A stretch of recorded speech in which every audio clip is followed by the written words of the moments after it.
చేసిన సమాచారం ఎవడు నమ్మెను? యెహోవా బాహువు ఎవనికి బయలుపరచబడెను. లేత మొక్కవలెను, ఎండిన భూమిలో మొలిచిన మొక్కవలెను అతడు ఆయన ఎదుట పెరిగెను. అతనికి స్వరూపమైనను సొగసైనను లేదు. మనం అతను చూచి ఆపేక్షించినట్లుగా అతని యందు స్వరూపం లేదు. అతడు తృణీకరింపబడిన వాడును ఆయను, మనుషుల వలన విసర్జింపబడిన వాడును ఆయను. ఈ వచనాలు మన యెషయా 53వ గ్రంథంలో మొదటి వచనాలుగా మనం చూస్తున్నాం. యెషయా ప్రవక్త పలికిన మాటల్లో మనం ఆయన చూచినప్పుడు ఆయన ముఖము ప్రకాశించటలేదు, మరి అగ్నిజ్వాలల వంటి కన్నులు ఆయనకు లేవు, మరి తెల్లని వస్త్రంలో ఆయన ధరించుకొనలేదు. కేవలం ఒక మానవుడిగా జన్మించి తన మహిమను వదులుకొని ఒక మానవుడిగా మన కొరకు పాపం చేసిన మనకు తనను సృష్టించుకున్న మనుషులను వెతికి రక్షించుటకు ఒక వర్తకుడు ఏ విధంగా పోగొట్టుకున్న తన ఆస్తినంతా అమ్మి ఒక పొలంను మరి కొన్నాడు అని ఒక ఉపమానం యేసయ్య చెప్తున్న రీతిగా తన ప్రజల కొరకు ఆయన తన మహిమను వదిలిపెట్టి ఈ పడిపోయినటువంటి పాపమునకు లోబడినటువంటి ఒక మానవ శరీరాన్ని మరి ధరించుకొని నరావతారిగా మన మధ్యకు వచ్చి మరి ఆయన ధర్మశాస్త్రం అంతటినీ నెరవేర్చి ఈ లోకంలో ఎవరినూ కూడా ధర్మశాస్త్రం నెరవేర్చిన వారు, ధర్మశాస్త్రం ప్రకారంగా జీవించిన వారు ఎవ్వరూ లేరు. There is no one. When he does అలా చేసిన వారు దేవుడిగా పరిగణించబడతారు. సో ఆయన ధర్మశాస్త్రం అంతా నెరవేర్చి ఏ పాపము చేయకుండా ఈరోజు మన కొరకు శిలువలో ప్రాణము అప్పగించి ఉన్నాడు. అంతేకాదు మనము పూజిస్తుంది, మనం ఆరాధిస్తుంది శిలువ మీద చనిపోయినటువంటి యేసయ్యను కాదు, కానీ మృత్యువును మరి పాపమును, వేదనను, శోధనను జయించినటువంటి దేవాది దేవుణ్ణి మనము పూజిస్తున్నాం. మన సత్యాన్ని మనం ఎప్పుడూ కలిగి ఉండాలి. కాబట్టి ఇదే అధ్యాయంలో మరి ఆయన గురించి మాట్లాడుతూ, మెస్సయ్య గురించి మాట్లాడుతూ, లేత మొక్కవలెను, ఎండిన భూమిలో మొలిచిన మొక్కవలెను అతడు ఆయన ఎదుట పెరిగాను. మన కొరకు ఆయన పసిబిడ్డగా జన్మించి, పశువుల పాకలో జన్మించి, నరాతారిగా మనం ఎదుర్కొన్న శోధనలన్నింటినీ ఎదుర్కొన్నాడు. కానీ ఏ పాపమును ఆయన చేయకుండా మన పాపంలో కొరకు బలి అయి ఉన్నాడు. ఈ అధ్యాయం చివరి వచనంలో మనం చూసినట్లయితే,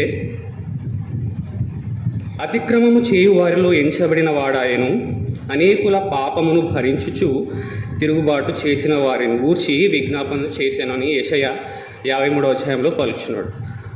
అనేకుల పాపమును భరించుచు తిరుగుబాటు చేసిన వారిని గూర్చి విజ్ఞాపనము చేశారు.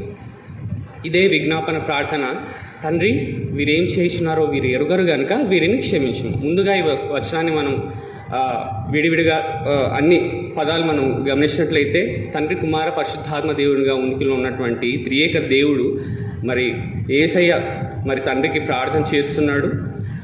ఓకే, కుమార మరి తండ్రి వీరేం చేయుచున్నారు, వీరేమి చేయుచున్నారో వీరు ఎరుగరు గనుక వీరిని క్షమించుడి అని ఈ వాక్యం.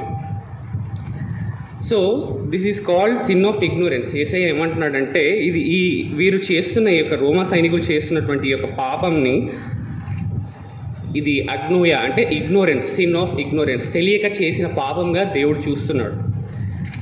పౌలు కూడా ఇదే విషయాన్ని మరి చెప్తూ ఆయన కొరింథీయులు 2వ అధ్యాయం, 1 కొరింథీయులు 2వ అధ్యాయం 8వ వచనంలో, అది లోకాధికారులలో ఎవనికిని తెలియదు, అది వారికి తెలిసిన ఎడల, ఈ రోమా సైనికులకు, ఈ రోమా అధికారులతో వారు మాట్లాడుతున్నప్పుడు ఆయన అంటున్నాడు, లోకాధికారులలో ఎవనికిని తెలియదు, అది వారికి తెలిసి ఉండిన ఎడల మహిమా స్వరూపియగు ప్రభుని సిలువ వేయకపోయి ఉందురు అని అంటున్నాడు. అదే కాకుండా అపోస్తుల కార్యంలో కూడా వారి యొక్క ఇగ్నోరెన్స్, వారు చేసిన వారి జాబ్, ఒక సైనికుడిగా వారు చేసిన కర్తవ్యాన్ని, వారు మెస్సయ్యని శిక్షిస్తున్నారు, ఆయన సిలువ వేస్తున్నారని తెలియదు కాబట్టి ఈ విధంగా చేశారన్నట్టుగా, సహోదరులారా మీరును మీ అధికారులను తెలియక చేసిరని నాకు తెలియనని పౌలు వారితో మాట్లాడుతున్నట్టుగా మనం చూస్తున్నాం. యేసయ్య చెప్పిన మాట, వీరేం చేయించున్నారో వీరు ఎరుగరు గనుక వీరిని క్షమించుడి.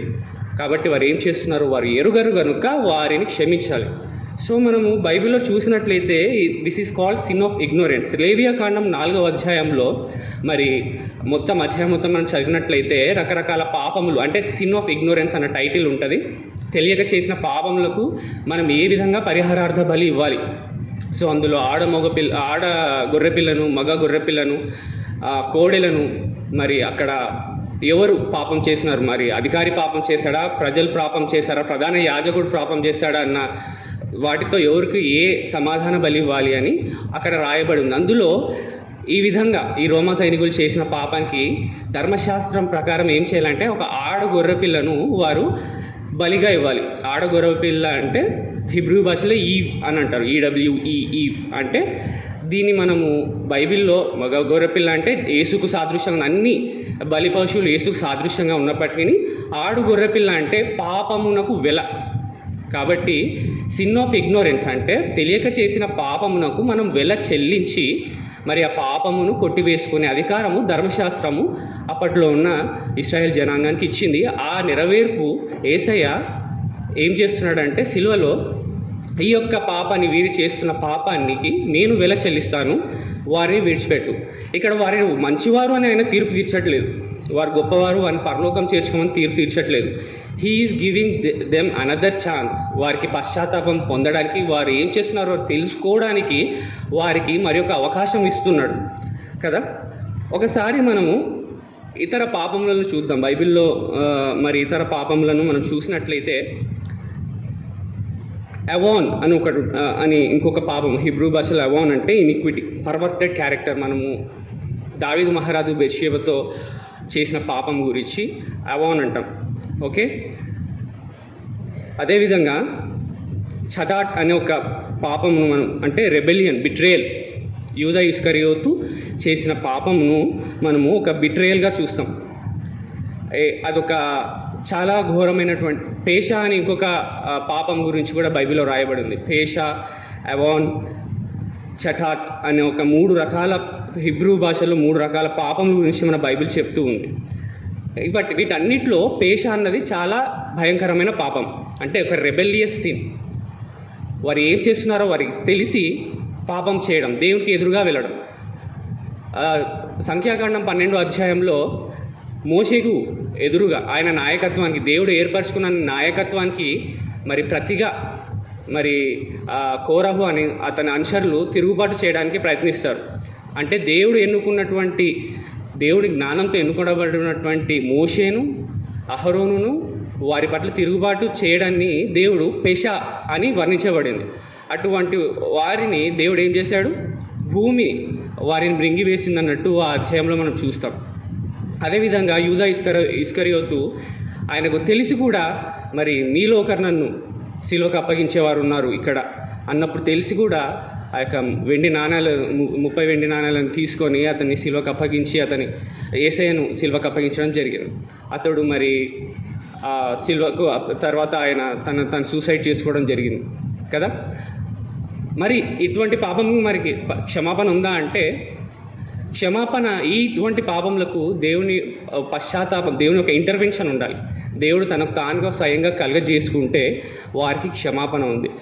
పౌలుని మనం చూసినట్లయితే ఎంతోమంది సంఘంలను ఊచకూత కోస్తూ ఆయన వెళ్తున్నప్పుడు మరి సంఘాలు ప్రార్థిస్తున్నాయి అతని నుంచి కాపాడమని. దేవుడు కలుగజేసుకున్నప్పుడు పౌలు మళ్ళీ తిరుగుబాటు చేశాడా? ఆయన స్వరం విని ఆయనకు లోబడి పశ్చాత్తాపాన్ని చూపించాడు. కాబట్టి ఈరోజు మనకు ఒక పౌలు, one of the greatest apostles మన క్రైస్తవ్యానికి ఉన్నారు. సో పశ్చాత్తాపం ఉన్నప్పుడు ఏ పాపమైనా దేవుని ఎదుట క్షమించబడుతుంది. సో అదేవిధంగా మనం చూడవలసిన ఇతర క్షమాపణలు అంటే క్షమాపణ అన్నది 3 కోణాలుగా పనిచేస్తుంది. అది ఏంటంటే సలాక్ అంటే డివైన్ ప్యాడన్. ఇది దేవుడు మాత్రమే చేయగలిగిన పని.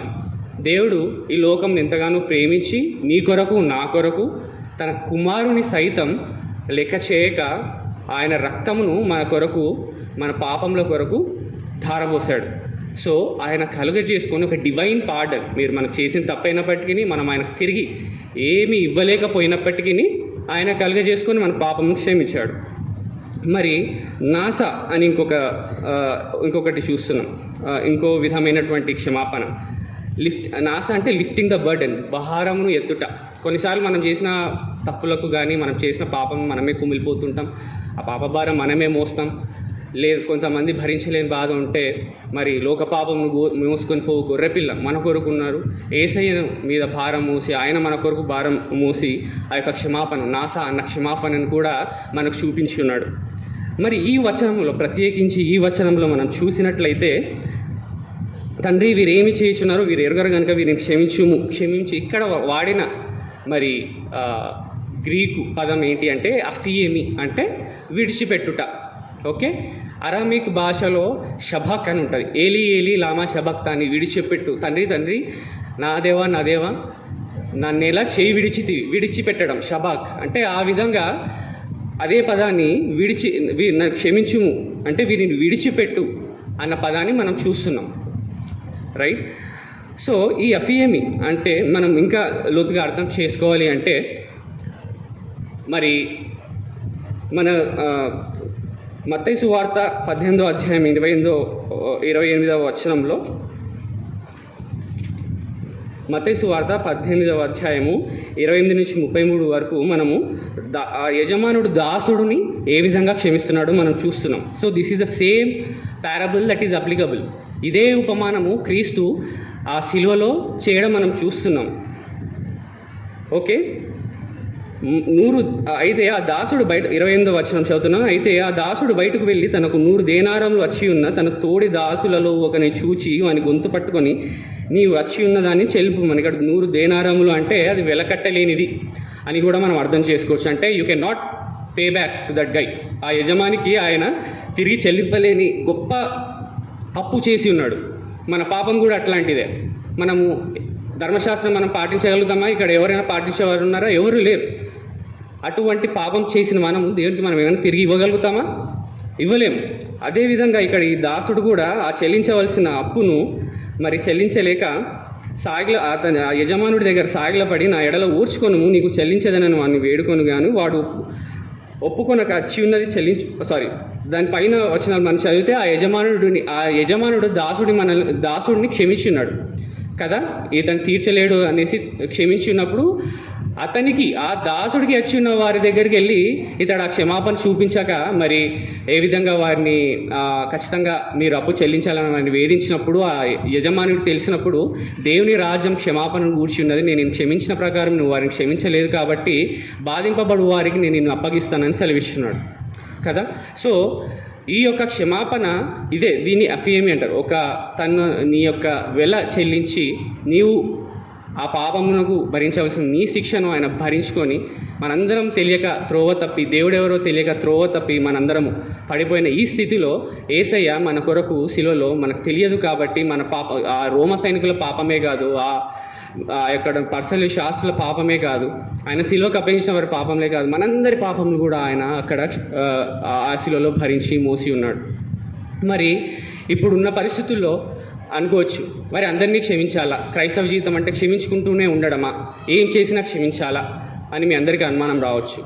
సో యేసయ్య ఎప్పుడు కూడా he never pointed out we are a doormat of evil. మనం ఎప్పుడు కూడా హింసించబడుతూనే ఉండాలన్న ఆ యొక్క మాట మనం బైబిల్లో ఎక్కడా కూడా చూడం, రైట్. మరి నీ కుడి చెంప మీద కొట్టిన వాడికి, నీ ఎడమ చెంప మీద కొట్టిన వాడికి నీ కుడి చెంప మీద చూపమని చెప్తుంది బైబిల్, రైట్. సో ఎప్పుడైతే ఆ కాలంలో ఇశ్రాయేల్ జనాంగంలో ఈ విధంగా బ్యాక్ హ్యాండ్తో ఇలా కొట్టేవాళ్ళు, సమాజం అందరి ముందర వాడి మీద కోపం ఉన్నప్పుడు కానీ, వాడు ఏదైనా వారికి గొడవ ఉన్నప్పుడు కానీ ఆ యొక్క ఇన్సల్ట్ అందరి ముందర పరువు తీయాలన్న ఉద్దేశంతో ఇలా బ్యాక్ హ్యాండ్తో ఫ్లిప్ చేసేవాళ్ళు ఈ చెంపతో. సో యేసయ్య ఏమంటున్నాడంటే ఆ విధంగా నిన్ను ఎవరైనా కొట్టితే నువ్వేం చేయాలంట? తిరిగి నిలబడాలి, నీ మొహం కంప్లీట్గా చూపించాలి. ఎందుకంటే నేను ఒక సమానుడిగా ఉన్నాము, నేను తప్పు చేయలేదు, నువ్వు ఎటువంటి వాడు నేను అటువంటి వాడినే, ఆ ఉద్దేశంతో ఆ యొక్క మాట చెప్పబడి ఉంది. మరి యోసేపు గురించి మనందరికీ తెలుసు, one of the most similar characters in Bible, close to Jesus Christ. యేసయ్యను ఎక్కువగా రిజెంబుల్ చేసే యోసేపుని గురించి మనకు తెలిసినప్పుడు మరి యోసేపు కూడా తనను ఒక చెంప మీద కొడితే తిరిగి ఇంకొక చెంపను చూపిస్తున్నాడు. ఏ విధంగా అంటే ఎప్పుడైతే తన అన్నదమ్ముళ్ళు తిరిగి ఆ యొక్క కరువు ప్రాంతంలో ఐగుప్తుకు ఆయన దగ్గరికి వెళ్ళినప్పుడు యోసేపు వారిని ఒక పరీక్ష చేశాడు వారిని. ఏమని అంటే, మీరు చెప్పేది నిజమైతే, మీ భూమిలో కరువు ఉంటే మీకు ఒక చిన్న తమ్ముడు ఉన్నారు, బెంజమిన్ ఉన్నారు అంటున్నాడు కదా, ఆ అబ్బాయిని నాకు దాసుడిగా ఇక్కడ తీసుకురండి అని వారిని అడిగినాడు. అంటే వీరు ఏం చేస్తారో చూడాలనుకున్నాడు. నన్ను ఏ విధంగా తన తండ్రి అయిన యాకోబు దగ్గర నేను చనిపోయానని చెప్పేసి నన్ను ఒక లోయలో ఆ ఒక గుంటలో పడవేసి ఏ విధంగా వారు చేశారో ఆ పాపము, మళ్ళీ వీళ్ళు బెన్యామీన్ మీద ఆ విధంగా చేస్తారా? నేను ఇప్పుడు తీసుకురమ్మంటున్నా. యాకోబుకి ఏమని చెప్తారు?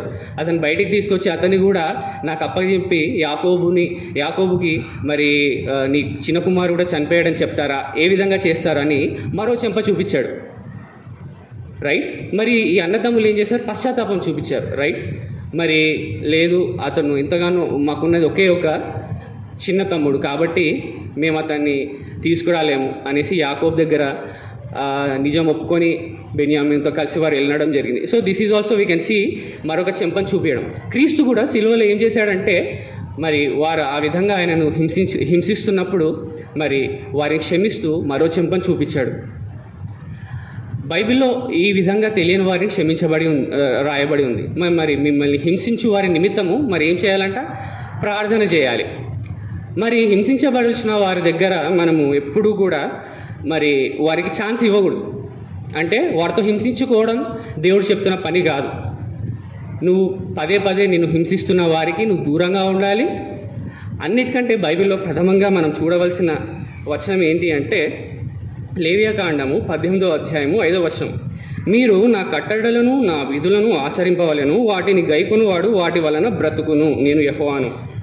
మీరు నా కట్టడలను నా విధులను ఆచరింపవలెను, వాటిని గైకొనువాడు వాటి వలన బ్రతుకును అని దేవుని వాక్యం సెలవిస్తుంది కదా.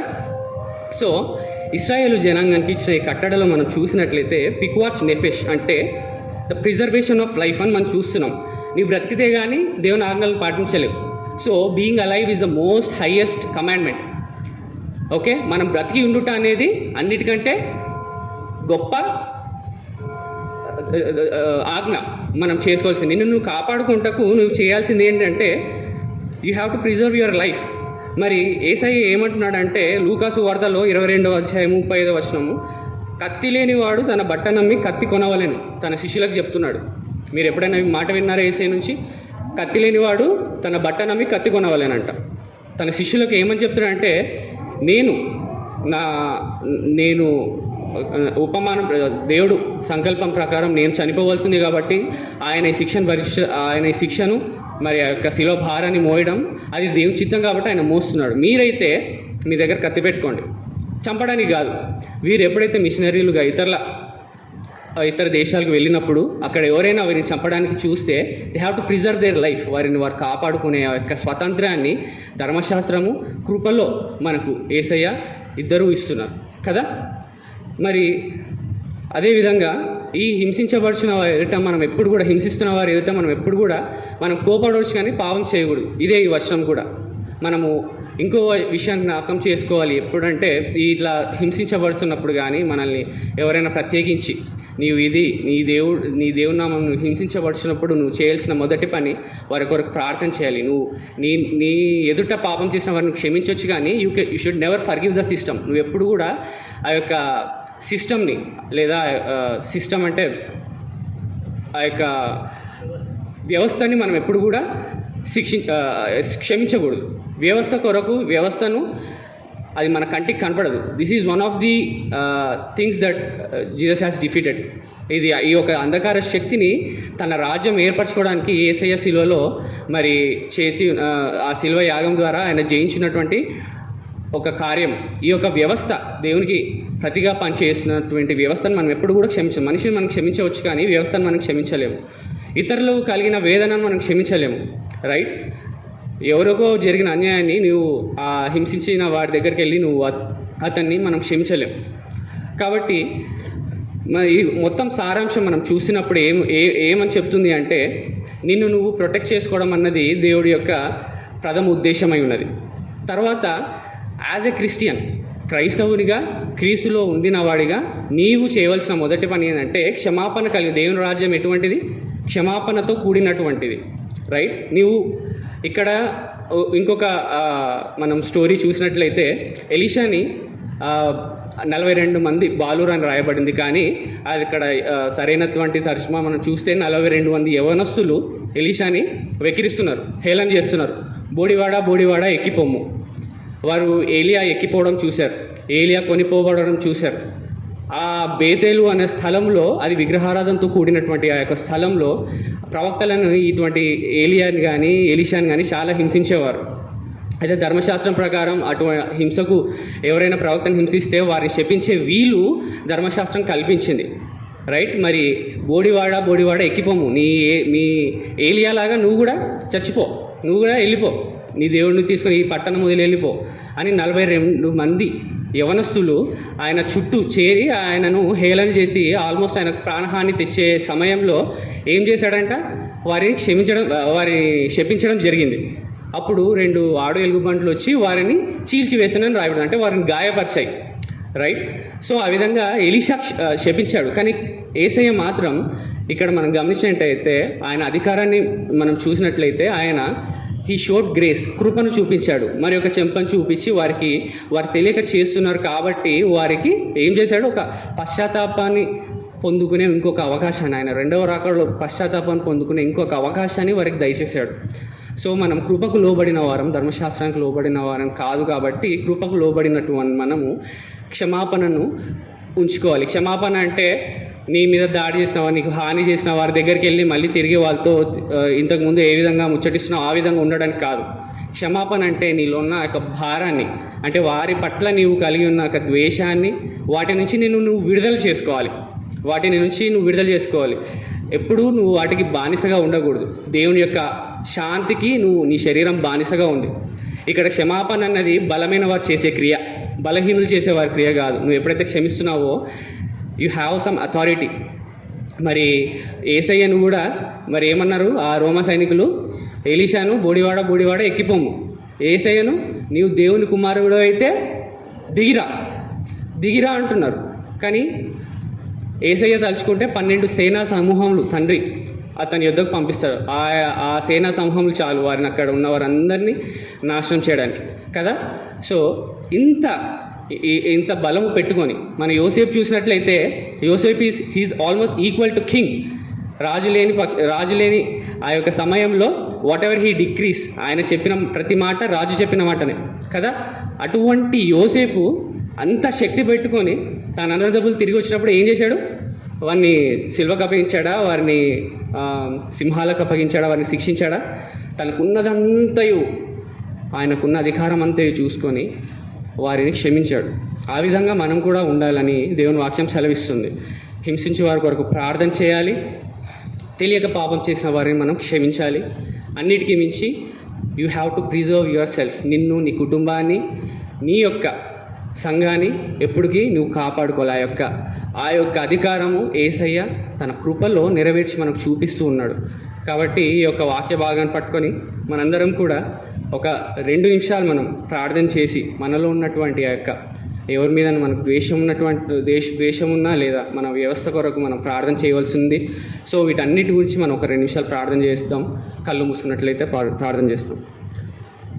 సర్వకృపాధినేది ప్రభా, నీ ఘనమైన నామకు లెక్కించలేని వందనాలు చెల్లిస్తున్నాం తండ్రి. ఒక మొదటి మాట శిలలో మీరు పలికిన మొదటి మాట క్షమాపణ బట్టి ప్రభా ఇది ధ్యానిస్తుండగా మీరు మాకు నేర్పించినటువంటి గొప్ప విషయాలను బట్టి, గొప్ప జ్ఞానం బట్టి నీకు వందనాలు ప్రభా. నీ యొక్క వారసులంగా ప్రభా నీవు ఏర్పరచుకున్న ఈ జనాంగం ప్రభా, మరి మీరు ఏర్పరచుకున్న ఈ జనాంగం తండ్రి, మరి క్షమాపణకు ప్రభా చోటిచ్చే జనాంగంగా మీరు ప్రభా చేసి ఉన్నారు. అవును తండ్రి, మరి ఈ యొక్క దేశంలో కానీ లోకంలో కానీ ప్రభా నీ సంఘం గురించి ప్రార్థన చేస్తున్నాం ప్రభా.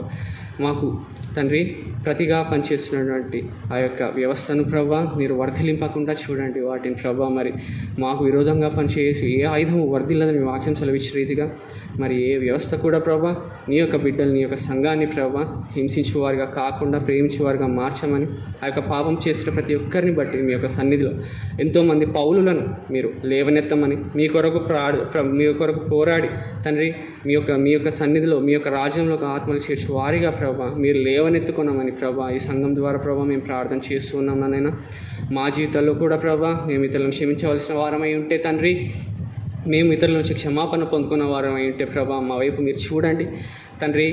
ద్వేషానికి, కోపానికి మరి తండ్రి వాటికి మేము బానిసలుగా కాకుండా ప్రభా మేము తండ్రి మమ్మల్ని మేము ఆ యొక్క ద్వేషాన్ని విడిచిపెట్టి మేము తిరుగుబాటు చేయాల్సినటువంటి ఆ యొక్క కోపాన్ని వదిలిపెట్టి మమ్మల్ని మేము స్వతంత్రులుగా చేసుకుని శక్తిని, జ్ఞానము మీరు శిలువలో చూపించినటువంటి యొక్క క్షమాపణను మేము కూడా పొందుకొని నేర్చుకొని ఆ అడుగుజాడలో నడుచుటకు మాకు శక్తిని దయచేయమని నజరేయుడైన యేసు నామమున ప్రార్థించి అడిగి వేడుకుంటున్నామా పరమ తండ్రి. ఆమేన్. ఈ వాక్య భాగము దేవుడు దీవించినగాక. అదేవిధంగా ఈ అవకాశం ఇచ్చినటువంటి పాశ్రమ గారిని, మరి శాలెం సార్ని, జెరోమ్ అన్నని అందరిని బట్టి ఈ సంఘం అందరికీ కూడా వందనాలు చెల్లిస్తున్నాను.